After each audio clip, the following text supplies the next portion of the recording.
everyone. I'm Dr. Deidre, and today we're conversing about domestic violence. My special guest is Gail Connor, the mother of Angel Connor, whose life was tragically cut short while she was in the military serving our country. I want to caution viewers that this is heavy subject material, and I am grateful to Mrs. Connor for having the courage to share Angel's story with us today. I'll begin with this fact. According to the National Coalition Against Domestic Violence, approximately 1 in 4 women, 24.3% in the United States, have experienced severe physical violence by an intimate partner at some point in their lifetime. Globally, it's about 1 in 3 women, 30%. So let's jump right in. Mrs. Connor, can you tell us a little bit about Angel and what she was like from a little girl on up through womanhood and even motherhood? Um, Hi everyone. Angel was a very quiet child when she was born, to the point that I was scared something was wrong with her. As through the years, I thought she wasn't gonna make it in middle school. I said, "Oh, that is gonna run over her," but she turned out to be a very strong, outspoken child. Um, as she went on to high school, she played basketball. She ran track, and she was very athletic. She was very strong. She had a strong willpower. Um, she was just besides the fact she was sassy with her mouth sometimes. She rolled her eyes at me, and I'm like, Angel, you rolling your eyes? I'm not rolling my eyes at me. So well, I said, you know what? You're going to do something because you're going to the military because she took ROTC for like 4 years. Wow. And I said, you're gonna go to the military. So she went in after graduating in 2010. She went in probably like 2011. And I told her um, she was in basic training, and she calls me one day and says, Mom, she said, I have to apologize. I said, apologize for what? She said, all these years, I thought I wasn't rolling my eyes, but I end up had to do push-ups a lot of times because I was rolling my eyes. I say, oh my God. So what I couldn't do in 18 years, they did it within what, 3 weeks? Right. Yeah. So, but she was um a very she was a good kid. She really was. She loved her dad so much. They had like a special bond. She used to always take him to a program every year, and I've been trying to wonder now, was it for Father's Day or was it for his birthday? But they read their close together. So, but anyway, once a year she'll take him with. She go to Miami, Orlando, Tampa. She makes sure she takes her dad to a pro game, which gave me free time. But Right. she never like even being in the military and stuff. After she had her son, she never left her family. We would hear from her like every 2 to 3 days. We are here, by the fourth day, you need to be calling. But she always kept in contact with us, whether she came here and shopped for toilet paper and stuff for her apartment before she went in. So, or something, is always something. But that's what kind of kid she was. Wow. Wow. Now, I know that Angel was a mother. So how Yeah. was she as a mother? She was the fun mom. Um, Okay. Angel was stationed in Texas. Her first duty station was in Texas, El Paso, and she got pregnant, and that was the most happiest time because that's gonna be, even though I have grandkids, Hmm. that was gonna be my first actually blood grandchild from my daughter that I birthed, and we were so happy, even though she wasn't married and all this stuff. One thing I looked at is she finished school. She working on her career. I don't have to support her. She's gonna have a baby, so we were so happy. As far as being her mother, she was one of these good moms. She loved her son. I mean, her son was her ace. She loved him. Um, there's a little story there because when she got after she just before she delivered, or right at the time she delivered, she went into reserves. She was having some domestic problems going on with her first relationship. So Okay. to get out of it, she came home, and she ended up in reserves, but she stayed in reserves for a little while. But she was this mom that they got to go to the zoo, cause see, I'm scared of all kinds of insects. So they got to go to the zoo. They get to do this. They get to do that, and she just every and like his birthday, she had to do this birthday party, a pool birthday party. She always had to do something for her son, for his birthday. It was like she was a great mom. She really was. Yeah. Even though we had him to our house, and it was a reason why we had our grandson. And first of all, he was our heart. Right. Second of all, um, she was working like 2 and 3 jobs. Mhm. Um, little part-time jobs. She did hair. Um, she helped people with catering. Um, she did and then she did reserves. She got her bar license. She these little bit in the job. She was always on a call trying to do something. And I'm like, being the grandmother that we are, why take this child over to someone's house? Just Right. leave him, and we'll make sure he get everything he need. He be in a stable home, he get that stable foundation, and I think that's very important for a child to be raised on a stable foundation. So she let him stay here, and then she'll get him on the weekends or something like that. They'll do their fun things and go to the movies and all that. So yeah, she was a great mom. Yes, it sounds like it. So, Mrs. Connor, take us to the day of this tragic event.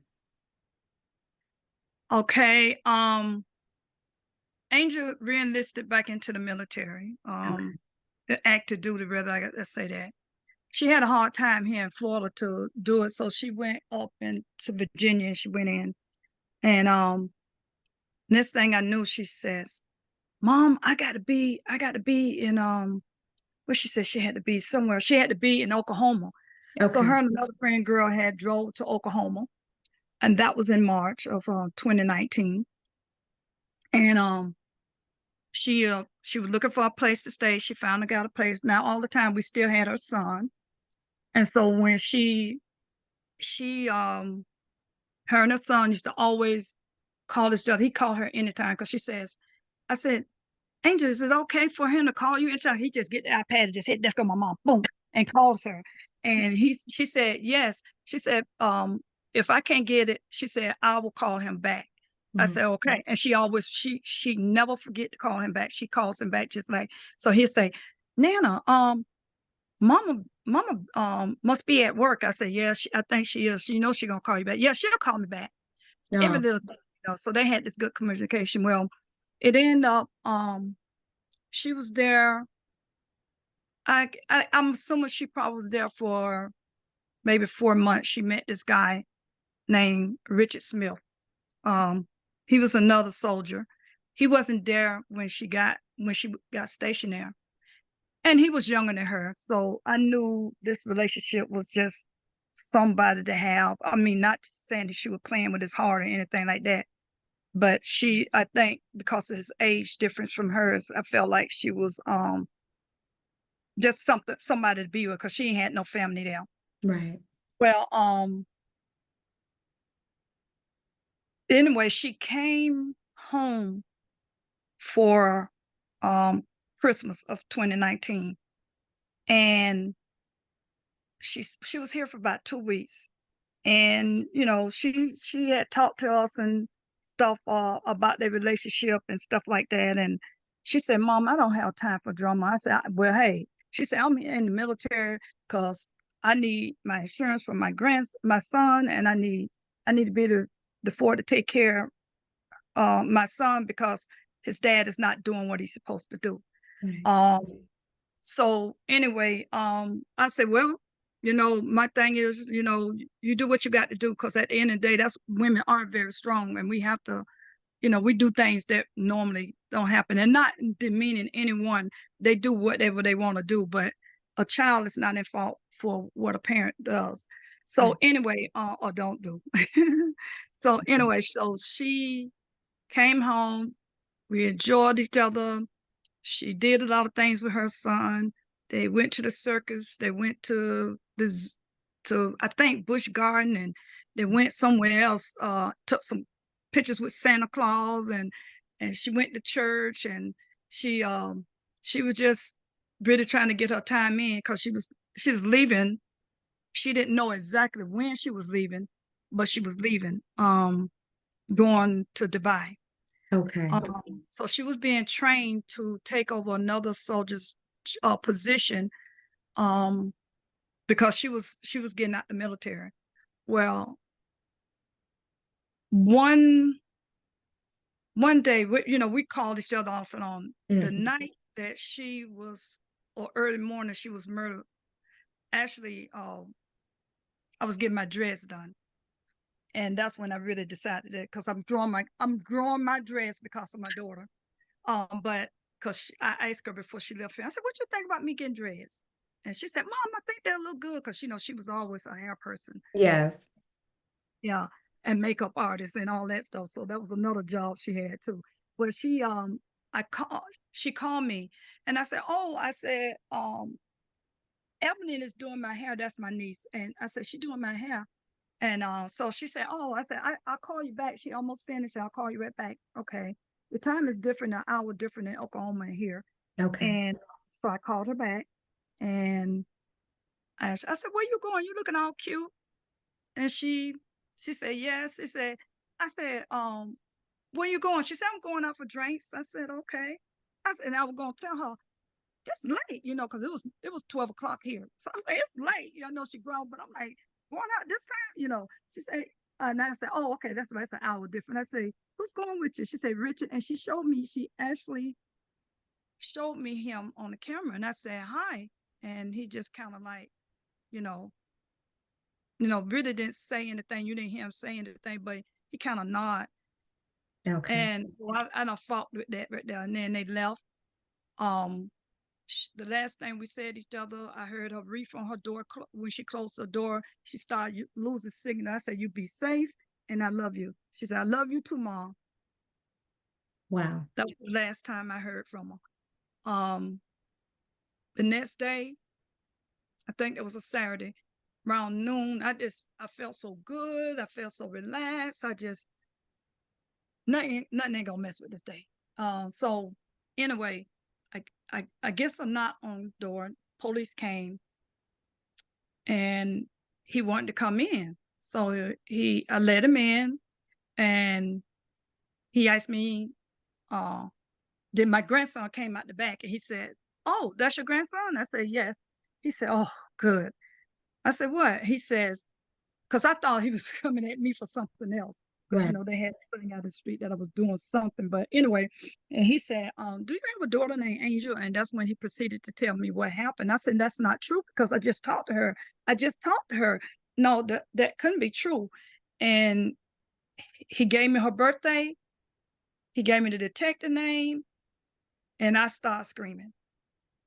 And my husband run out the back, and he said, "What's wrong?" My grandson run out the back, and he was crying because he seen me crying, and I'm like, this couldn't be. And so as the story went on, I finally called the sheriff, and let me say the detective, and I said, I wanted to know where she got shot.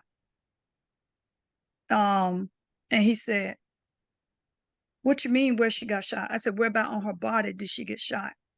He said, "Ma'am, she got shot 6 times." I screamed again. I was done. And I said, I think my husband asked him where was Richard. And then they said, "We got him." And then all kinds of things going through your mind, and stuff. But um how I don't know what started the argument, but they went out, and as they came out, both of them was tipsy, and not trying to take up for my daughter. I don't know Richard. I never met him personally, Okay. but he was they came home. I guess they was in his car when they went out. They came back to the apartment. Again, that was my daughter's apartment, not his, because I always taught my kids, have your own. Yes, ma'am. Um, and so that was her apartment. And so they evidently start hollering. If anybody ever listened to Angel speak, Angel had a little girl voice, but she also when she yelled, she had the voice that would break your ears kind of voice going on there. And so a lady um heard somebody out there hollering. And she said what she heard, she testified to this, that she heard Angel said, "Stop pushing me. Stop pushing me. You call yourself a man? You call yourself a man?" And he kept pushing her. And she said, "This is what a man is." And then she said, "Stop. You're gonna get us thrown out the military." Because she was really, I mean, she was serious about the military. This second go around, she was really, really serious. But it ended up that he she turned around and she punched him and she took off running. So I just think that he must have told her that he was going to shoot her. And because the lady that witnessed this, she said when Angel punched him, she took off running. He walked around to his car and got his gun. She actually clearly seen him with his gun in his hand. I Uh, don't know how they end up back at her apartment, because her apartment wasn't that far from the parking lot. She was throwing his stuff out because she told him she wanted him out. But evidently, Richard testified to himself that he put the gun in his back. You know how they put him in the back of his pants and pulled his shirt over, so he was concealing it. So what he done, he meant to do. Um, got in the apartment. I don't know how he got in there. The DA said that he had her keys.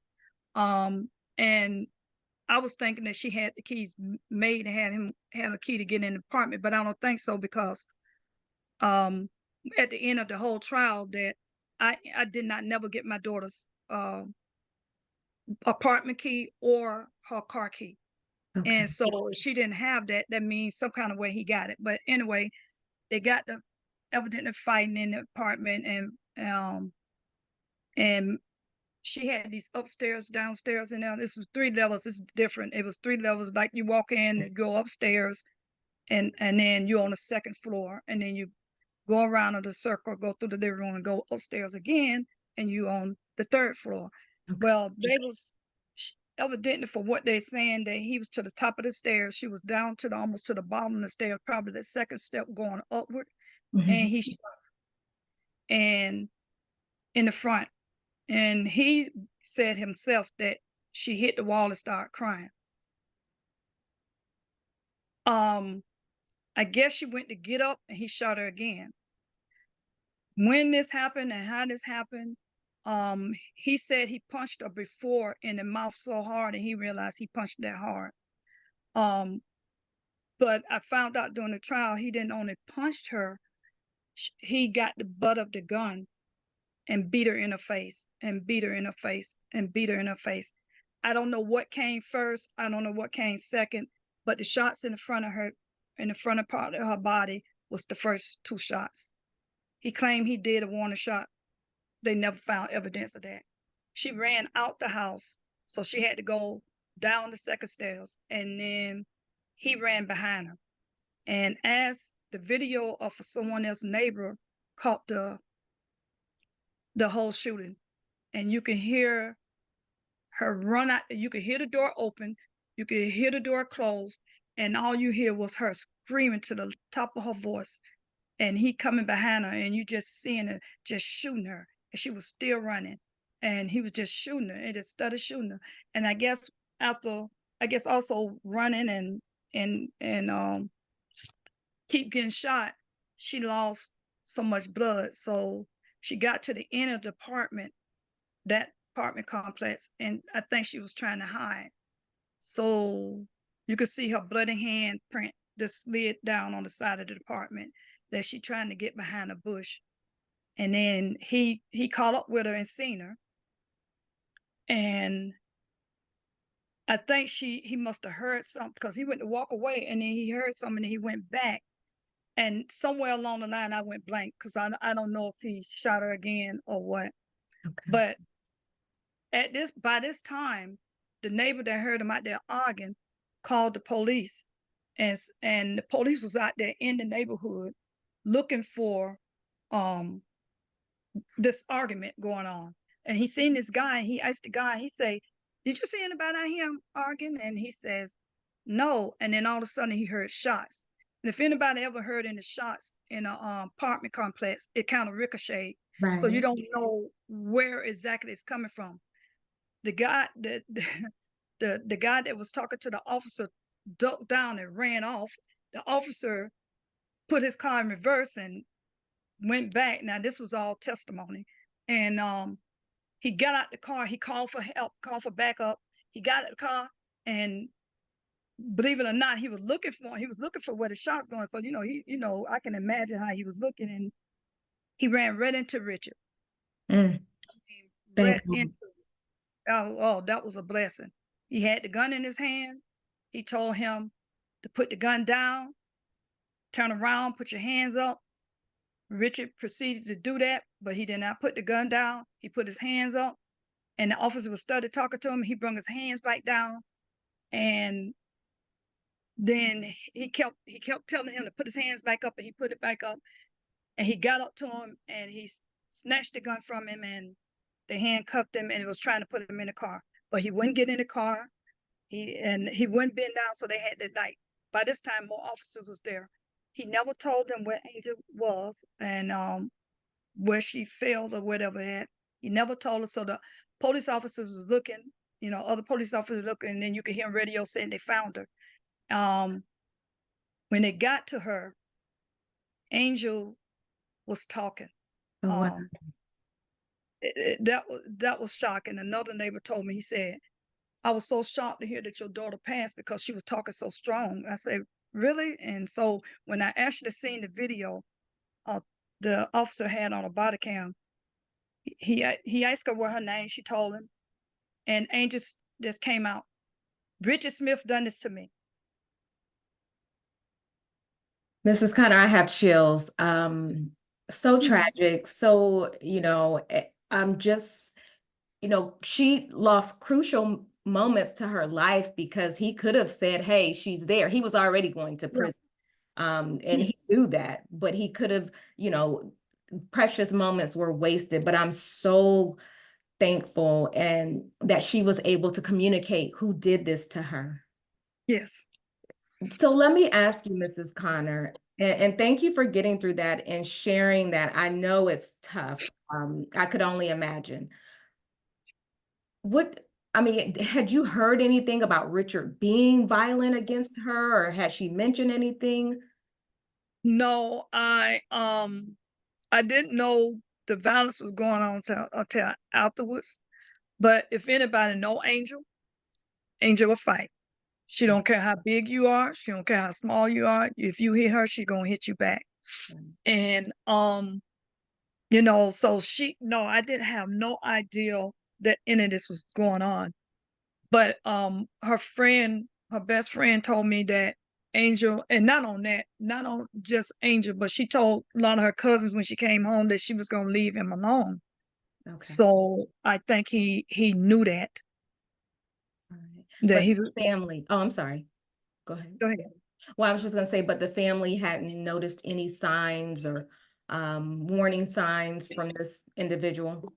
Well, she had a cousin that she did tell, um, and then she told her best friend, and Okay. then she had a friend in the military that she was telling, and but um, she was getting out the situation. Richard's testimony was he killed her because of a darn PlayStation, but I don't believe that's why he shot her. I think he shot her because she was going to Dubai.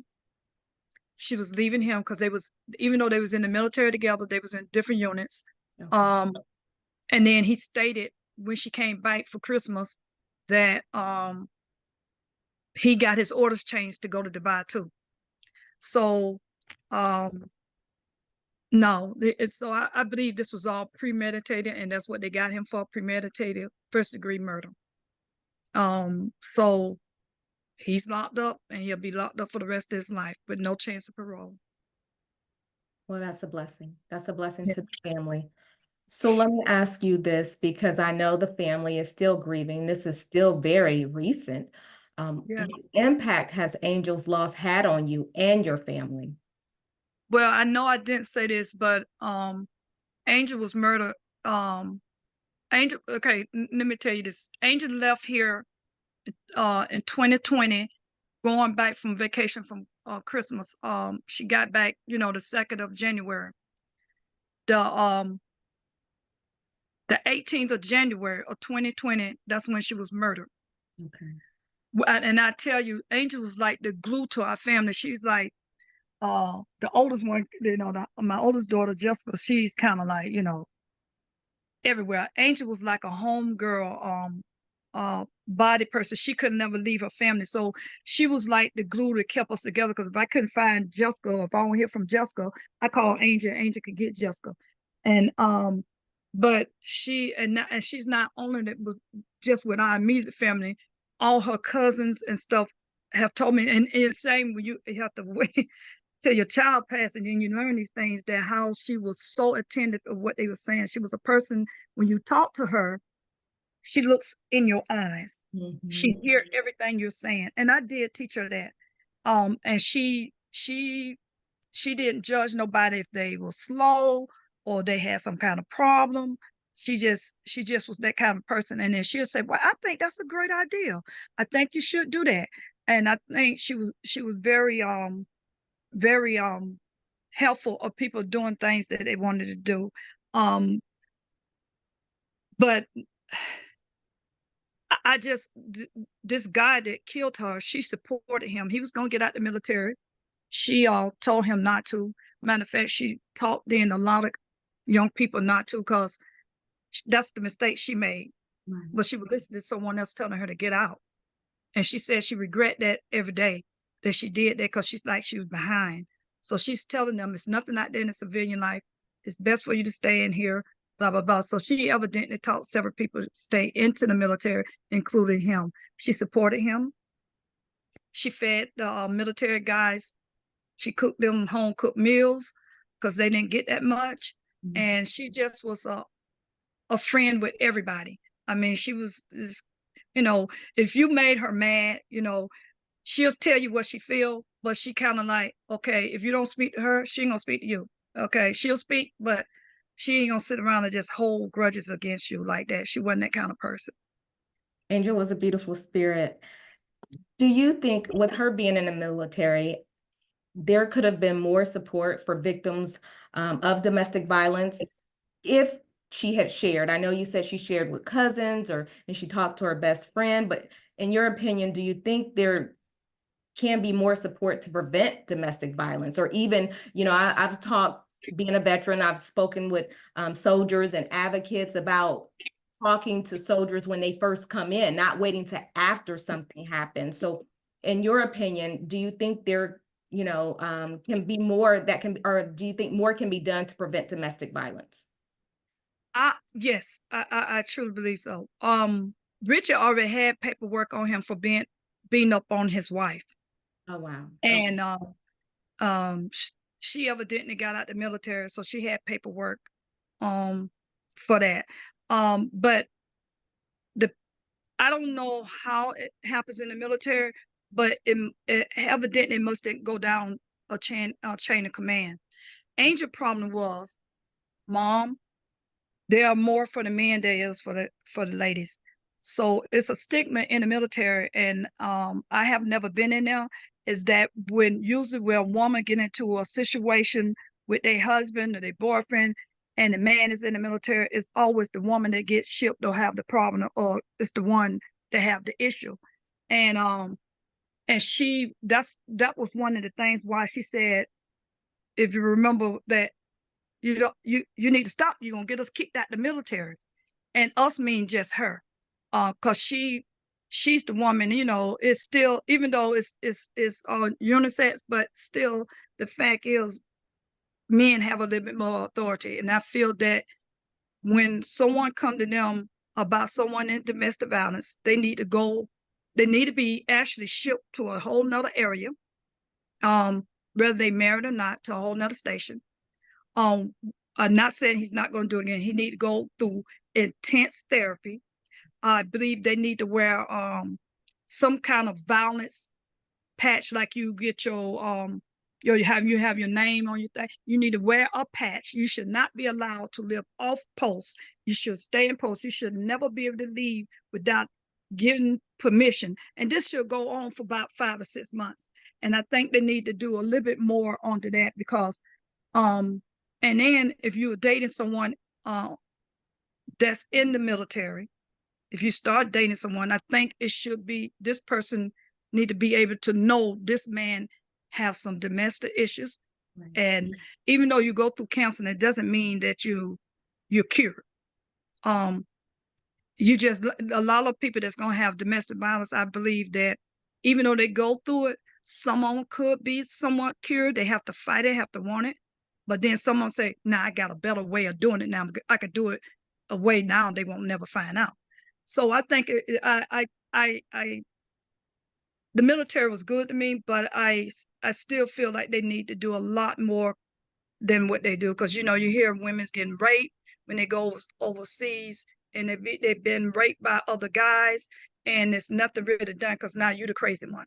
And now you're the one that, you know, so if you talk to anybody that's military, you could probably, well, that didn't happen to me, that didn't happen to me, but it's some people that's happening to. You know, everybody, just like here, everybody ain't getting killed, but in civilian life, but it's some things that happen in the military that I feel like they need to really govern themselves about this because it's not right. No one should never lose a child. That's something you never get over, and no one should never. We when she went to the military, we felt this way about her service that it's a possibility that she can get killed in the line of duty. Yes. As far as not by another soldier or brother that have your sits, and that's male or female. And we you know, you never can, you know, kind of prepare yourself for death, but for someone to come out and outrageous to just take someone's life because his reason is it was self-defense, which he said she had a knife, which they was proven in court that she did not have a knife. She was on with this guy for like what 3 months, no more than 4. And if you remember, I said she got in the 2019 of March. She was murdered January the 18th of 2020. So it's no way she could have been with him no 9 months and he wasn't stationed there already. So I just think it should be better ways of doing that.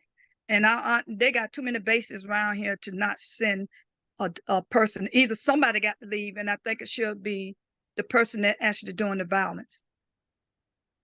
Okay. Well, thank you for sharing that. As we wrap up, I want to know, how have you found the strength to cope and even continue during this tragic loss? Well, After such this, you know, after such loss. you know, I'm gonna be honest. When my daughter was murdered, I was so busy trying to keep my grandson and going to court back and forth to Oklahoma until I didn't really have a chance to grieve. I grieved, I couldn't sleep, but I had a hard time with that. I was angry. I didn't understand why it was happening, why a 6-year-old had to lose their mom. Watching him cry himself to sleep every night, it was really, really hard for us. I did a lot of praying. 2 years later, my husband dies. He grieved himself to death. And that didn't help. I've been in counseling and that helped. And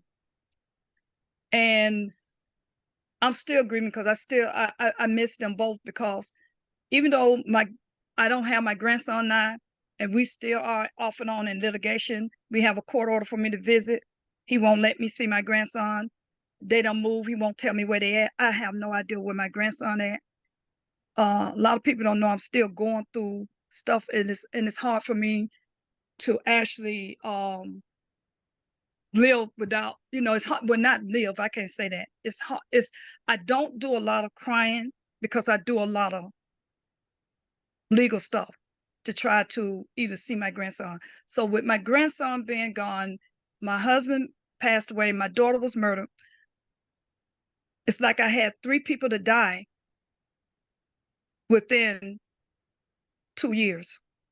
And the same grief I feel for my daughter and my husband, I feel the same thing with my grandson. We are very close family. My grandson loved us to death, and he still do. And now it's like I'm being alienated from my grandson, and that's hard. So and I had the sheriff call on me, saying that I'm having a moment because I get hung up on, because I can't get no, I can't, it's like I have, they in contempt, but I just can't get no help. Nobody, you know, it's really sad. So the sheriff, the state that they said that the wife called on me, his wife, saying I was harassing them on the day I was supposed to call. So my emotions go up and down, because my thing is, I know I can't get custody of my grandson. I just want to be in his life. Right. This is my only blood grandchild. This is my only thing that I could say Angel left here.